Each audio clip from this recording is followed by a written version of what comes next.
때에 다윗이 그와 함께한 백성을 찾아가서 천부장과 백부장을 그들 위에 세우고 다윗이 그의 백성을 내보낼세 3분의 1은 요압의 휘하에 3분의 1은 스루야의 아들 요압의 동생 아비새의 휘하에 넘기고 3분의 1은 가드 사람 이때의 휘하에 넘기고 왕이 백성에게 이르되 나도 반드시 너희와 함께 나가리라 하니 백성들이 이르되 왕은 나가지 마소서 우리가 도망할지라도 그들은 우리에게 마음을 쓰지 아니할 터이요 우리가 절반이나 죽을지라도 우리에게 마음을 쓰지 아니할 터이라 왕은 우리 10,000명보다 중하시오니 왕은 성읍에 계시다가 우리를 도우심이 좋으니이다 하니라. 왕이 그들에게 이르되 너희가 좋게 여기는 대로 내가 행하리라 하고 문 곁에 왕이 섬에 모든 백성이 100명씩 1000명씩 대를 지어 나가는지라. 왕이 요압과 아비새와 이때에게 명령하여 이르되 나를 위하여 젊은 압살롬을 너그러이 대우하라 하니 왕이 압살롬을 위하여 모든 군 지휘관에게 명령할 때에 백성들이 다 들으니라. 이에 백성이 이스라엘을 치러 들러 나가서 에브라임 수풀에서 싸우더니 거기서 이스라엘 백성이 다윗의 부하들에게 패하매 그날 그곳에서 전사자가 많아 20,000명에 이르렀고 그 땅에서 사면으로 퍼져 싸웠으므로 그날의 수풀에서 죽은 자가 칼에 죽은 자보다 많았더라. 압살롬이 다윗의 부하들과 마주치니라. 압살롬이 노새를 탔는데 그 노새가 큰 상수리 나무 번성한 가지 아래로 지날 때에 압살롬의 머리가 그 상수리 나무에 걸림에 그가 공중과 그 땅 사이에 달리고 그가 탔던 노새는 그 아래로 빠져나간지라. 한 사람이 보고 요압에게 알려 이르되 내가 보니 압살롬이 상수리 나무에 달렸더이다 하니 요압이 그 알린 사람에게 이르되 내가 보고 어찌하여 당장에 쳐서 땅에 떨어뜨리지 아니하였느냐. 내가 내게 은 10개와 띠 하나를 주었으리라 하는지라. 그 사람이 요압에게 대답하되 내가 내 손에 은 1,000개를 받는다 할지라도 나는 왕의 아들에게 손을 대지 아니하겠나이다. 우리가 들었거니와 왕이 당신과 아비새와 이때에게 명령하여 이르시기를 삼가 누구든지 젊은 압살롬을 해하지 말라 하셨나이다. 아무 일도 왕 앞에는 숨길 수 없나니 내가 만일 거역하여 그의 생명을 해하였더라면 당신도 나를 대적하였으리이다 하니 요압이 이르되 나는 너와 같이 지체할 수 없다 하고 손에 작은 창 셋을 가지고 가서 상수리 나무 가운데서 아직 살아있는 압살롬의 심장을 찌르니 요압의 무기를 든 청년 10명이 압살롬을 에워싸고 쳐 죽이니라. 요압이 나팔을 불어 백성들에게 그치게 하니 그들이 이스라엘을 추격하지 아니하고 돌아오니라. 그들이 압살롬을 옮겨다가 숲을 가운데 큰 구멍에 그를 던지고 그 위에 매우 큰 돌무더기를 쌓으니라. 온 이스라엘 무리가 각기 장막으로 도망하니라. 압살롬이 살았을 때에 자기를 위하여 한 비석을 마련하여 세웠으니 이는 그가 자기 이름을 전할 아들이 내게 없다고 말하였음이더라. 그러므로 자기 이름을 기념하여 그 비석에 이름을 붙였으며 그 비석이 왕의 골짜기에 있고 이제까지 그것을 압살롬의 기념비라 일컫더라. 공든탑이 무너지랴. 결론은 공든탑도 무너진다가 답이에요. 하나님은 사람들이 인생을 살아가면서 공들여 쌓았던 그 바벨탑을 무너뜨리신 것처럼 오늘 압살롬이 공들여 쌓았던 탑도 무너뜨리셨어요. 그렇다면 왜 하나님은 이 압살롬의 공든탑을 무너뜨리셨을까? 오늘 이 말씀을 우리가 묵상하고 생각하고 나누면서 압살롬의 공든탑뿐만 아니고 저와 여러분의 인생의 공든탑도 압살롬같이 하나님께서 무너뜨리실 수도 있다라는 것을 우리가 교훈을 받고 하나님이 무너뜨리시는 탑이 되지 않는 그러한 인생을 우리가 살아야겠다라는 것을 이 말씀에서 우리가 교훈으로 얻기를 바랍니다. 그러면 왜 압살롬의 이 탑은 무너졌을까? 1절부터 5절 말씀을 우리가 묵상해 보면 압살롬이 공들여 쌓았던 이 인생의 탑은 하나님의 뜻을 어기고 인간의 악한 계략으로 세웠던 탑이었기 때문에 하나님이 무너뜨리신 거예요. 그 탑은 무너질 수밖에 없는 거예요. 악한 탑이기 때문에. 다윗은 백성들에게 자신도 함께 전쟁에 나가겠다고 오늘 우리가 나눠 읽은 것처럼 선포를 합니다. 왜 그랬을까요? 이 일의 시작이 어디서부터 시작되느냐? 이 반란의 시작은 다윗이 안정을 찾고 왕이 되어서 신하들을 전쟁터에 다 내보내고 자기는 왕궁에 거닐었어요. 그때 바세바의 목욕하는 모습을 보고 거기서부터 이 저주의 역사가 시작이 된 거예요. 그것을 기억하고 있었던 다윗은 지금 압살롬이 나를 죽이려고 오지만 나도 맞서서 너희들과 함께 전쟁으로 나가겠다 선포를 합니다. 전쟁으로 나가겠다. 그러자 백성들이 극구 만류를 합니다. 이거는 그때와 다른 거죠. 압살롬이 우리를 죽이려 오는 것이 아니고 임금님을 죽이러 온다. 우리가 뭐 100명이 죽든 200명이 죽든 절반이 죽든 그는 우리를 상관하지 않는다.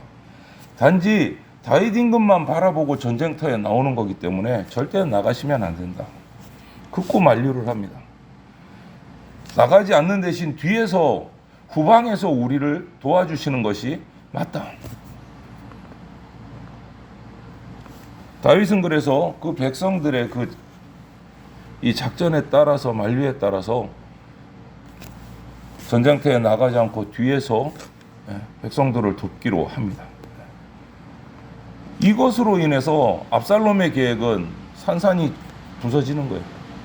다윗만 잡으면 끝난다. 내가 왕이 된다 했는데 다윗이 전쟁에 나오지를 않은 거예요. 여러분, 지금도 우리가 살아가는 이 땅에서 수많은 거짓 교사들이 자기만의 가르침, 이단적인 가르침, 곡해된 가르침으로 교회를 무너뜨리려고 하고 있어요. 정말 그 계략이 교묘하고 교활하기 그지없습니다. 사탄의 지혜란 말이에요. 하나님은 아시지만 우리 인간의 분별력을 가지고는 그들의 그 지혜를 분별할 수가 없어요.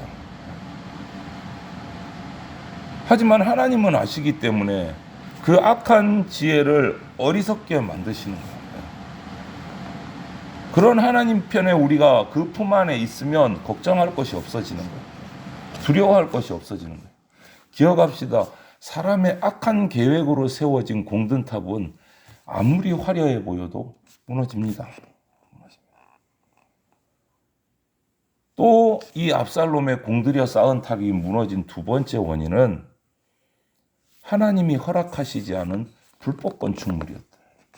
압살롬은 하나님이 기름 부어 세운 택한 왕이 아니었습니다. 그런데 왕이 되려고 했어요. 그러니 무너질 수밖에 없는 거예요. 오늘 본문에 펼쳐지는 이 전쟁은요, 압살롬이 다윗을 죽이려고 하는 전쟁이 아닌 거예요. 오히려 하나님이 압살롬을 심판하시는 전쟁이 되어버린 거예요. 직접 전쟁에 개입하셔서 심판을 하셨어요. 오늘 기록을 읽어보면 수풀에서 전쟁을 이스라엘과 이 다윗의 백성들이 압살롬의 군사들과 전쟁을 벌였는데 전쟁으로 서로 칼과 창으로 죽인 숫자보다 수풀 때문에 죽은 숫자가 더 많다고 돼 있어요. 수풀 때문에. 누가 심판하신 겁니까? 하나님이 수풀을 이용해서 압살롬 군대를 패하게 하신 거예요. 수풀이 거칠고 힘들면 똑같이 거칠고 힘든 거예요. 양쪽 군사들에게. 그런데 압살롬의 군사들이 더 많이 죽었어요. 수풀 때문에. 서로 칼과 창으로 죽인 숫자보다 수풀로 죽인 숫자가 많다는 거예요. 하나님의 심판하심이라는 거예요. 하나님 나라를 대적하고 교회를 위협하는 모든 자들은 반드시 하나님의 심판을 받습니다. 공든탑이 무너져요. 그들이 아무리 강해도 아무리 대단한 자기들만의 명분을 가지고 목적을 가지고 있어도 하나님은 그들이 쌓은 공든탑을 무너뜨리십니다. 심판하십니다. 그래서 압살롬의 탑이 무너진 거예요. 하나님이 인정하시는 탑이 아니기 때문에 불법 건축물이기 때문에. 그리고 9절부터 15절 말씀을 우리가 살펴보면 압살롬의 이 공들여 쌓은 탑이 무너진 또 한 가지 원인이 뭐냐? 압살롬이 쌓은 인생의 이 공든탑은 자신에 의한 자신을 위한 탑이었기 때문에 무너진 거예요. 자기 힘으로 자기 나라를 세우려고 했기 때문에 무너진 거예요. 오늘 압살롬의 마지막 모습을 기억해 보십시오. 우리가 본문에 읽은 거를. 그토록 자기가 자랑했던 완벽한 외모, 흠이 없다고 표현했어요. 정말 잘생겼어요. 성경에 의하면. 그 중에 가장 자랑이 뭐냐? 바람에 흩날리는 정말 풍성한 그의 머리카락. 그런데 최고의 자랑이었던 자신의 그 머리카락 때문에 죽음을 맞이했어요. 숲을 사이로 도망쳐 달려가다가 바람에 날린 머리카락이 나뭇가지에 걸려서 노새는 싹 빠져나가고 자기는 나뭇가지에 대롱대롱 내려오지도 못하고 걸려있는 거예요. 그때 이 요압이 와서 창으로 찌르고 쳐서 죽이잖아요. 자기가 가장 좋다고 생각하고 가장 자랑거리였던 그것 때문에 죽게 됐어요. 여러분, 교회 안에서도 우리 믿음의 공동체에서도 마찬가지입니다. 압살롬처럼 왕노릇하는 분들이 종종 계세요. 그런데 그들은 자신이 가진 걸 자랑합니다. 사람들에게 인정받으려고 합니다. 하나님 나라를 부정하고 자신의 나라를 세우려는 거예요. 공동체 가운데, 믿음의 공동체 가운데. 분명히 주님이 머리 대신 주님의 몸된 교회라고 했는데 사람이 주인 노릇하려고 하는 거예요. 그러니 그 탑이 무너질 수밖에 없는 거예요. 무너질 수밖에 없는 거예요. 모든 시도가, 압살롬의 모든 시도가 물거품이 되는 거예요. 자기는 똑똑하고 정말 치밀하게 계획을 세우고 작전을 짰다고 하지만 결국은 다 헛된 계획이 되는 거예요. 잊지 마십시오. 교회는 주님의 의한, 주님을 위한 나라를 세워가는 곳이 교회입니다. 우리가 공들여 쌓아야 할 탑은 내 나라, 사람의 나라가 아니고 하나님 나라, 제사장 나라예요. 그것이 되지 못하면 아무리 공들여 쌓아도, 아무리 번쩍번쩍거리고 화려한 탑을 쌓아도 하나님이 무너뜨리신다. 그 결과가 어떻게 됩니까? 16절부터 18절 보면 심판이잖아요. 압살롬에 대한. 그 누구도 그 무엇도 하나님의 심판을 막을 수가 없어요. 압살롬처럼 하나님 나라를 대적하는 것은 사탄의 계략이기 때문에 하나님이 심판을 하시는 거예요. 감히 하나님께 도전을 했지만, 이길 것 같았지만 무모한 도전인 거예요. 무모한 도전인 거예요. 도망가는 다윗에 뒤쫓아가서 치면 간단하게 이길 것 같았지만 사람의 눈으로는 그게 아닌 거다라는 거예요. 그게 아닌 거다. 그럼에도 불구하고 우리 인생 가운데 사탄은요, 하나님 나라 백성을 유혹해서 계속 자기 백성으로 만들려고 해요. 쉼없이 유혹합니다. 그런데 하나님은 그 사탄을 그냥 두지 않으신다. 반드시 심판하신다. 이것을 우리는 기억하고 있어야 됩니다. 예수님이 이 땅에 오심으로 2000년 전에 사탄은 이미 한번 철퇴를 맞았습니다. 이미 한번 철퇴를 맞았어요. 구원의 길을 열어주셨잖아요. 우리 인간에게. 그리고 이제 남은 것은 딱 하나예요. 예수님이 이 땅에 다시 오시는, 재림하시는 그날이 되면 이제 사탄은 마지막 철퇴를 맞고 지옥불로 떨어지는 것밖에 남지 않았어요. 지금 사탄이 우리를 유혹하고 활개치는 것은 정말 힘이 센 것 같지만 최후의 발악일 뿐이에요. 최후의 발악. 이제 그들에게 남은 것은 주님 다시 오실 때 지옥불에 떨어지는 것밖에 남지 않았어요. 그러니까 사탄의 역사가 뭐 형통한 것 같이 보여도 두려워해서는 안 되고, 나도 저렇게 해볼까? 따라가서도 안 되는 거예요. 곧 하나님의 심판과 그 심판으로 인한 의인의 믿는 자의 승리의 날이 다가올 거기 때문에 우리는 그것을 기억하고 그들과 동조할 수가 없는 거예요. 생명은 하나님께로부터 나옵니다. 다른 곳은 그 어떤 곳도 없습니다. 하나님은 우리가 그냥 단순히 숨만 붙어서 호흡만 하면서 살라고 생명을 주신 게 아니에요. 하나님은 우리에게 주신 그 생명은 살아있는 영을 가지고 성령과 함께 역동적으로 잘 살아가라고 주신 생명이에요. 누워서 숨만 쉬면서 살아가라고 주신 게 아니다라는 거예요. 악한 영을 거절해야 돼요. 그들의 유혹은 달콤합니다. 번쩍번쩍합니다. 화려합니다. 넘어가기 십상이에요. 그렇게 쌓아야 진짜 공든탑이, 인생의 공든탑이 멋져 보이고 성공할 것 같이 느껴져요, 여러분.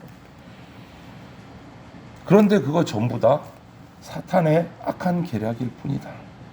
결국은 무너질 탑이다라는 것을 우리가 기억하고 있어야 돼요. 그럼에도 불구하고 우리가 살아가는 이 세상의 삶이 우리 가운데 힘들게 느껴지는 이유는 이겁니다. 우리 주변에 둘러싼 모든 환경들이 사탄으로부터 지금 주장되어져 있고 하나님이 주신 생명력을 떨어뜨리는 쪽으로 계속 몰아가기 때문에 우리는 그렇게 살지 않으려고 하니까 부딪힘이 있어서 힘든 거예요. 그래서 오늘을 살면서 우리가 고통도, 고난도, 두려움도 막 닥쳐오는데 우리가 이길 수 있는 방법은 이미 우리에게 주어져 있어요. 성경의 표현대로 하면 숯불에 구운 떡과 물 한 병이 우리 가운데 벌써 주어졌어요. 그것이 우리 안에 있다는 것을 잊지 마십시오. 그게 뭐냐? 바로 하나님의 말씀이에요. 이 땅의 것에 목매지 말고 돌이켜서 하나님 산으로 하나님의 전에 들어가서 엎드려서 하나님의 음성을 들어야 돼요. 하나님의 말씀을 들어야 돼요. 예배가 정답인 겁니다.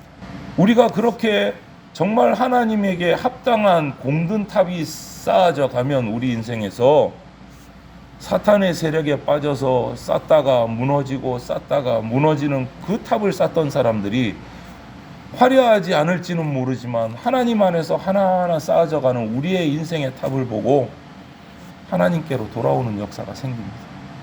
이것이 오늘 저와 여러분들 거룩한 그리스도인들에게 주어진 사명이고 하나님이 우리를 부르신 소명의 이유예요.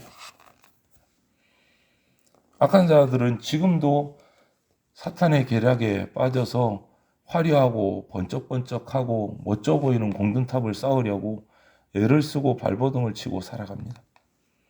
하지만 그 탑의 결국은 하나님의 심판을 받아서 하나님의 불법 건축물이기 때문에 무너질 수밖에 없는 탑을 쌓아가는 거예요.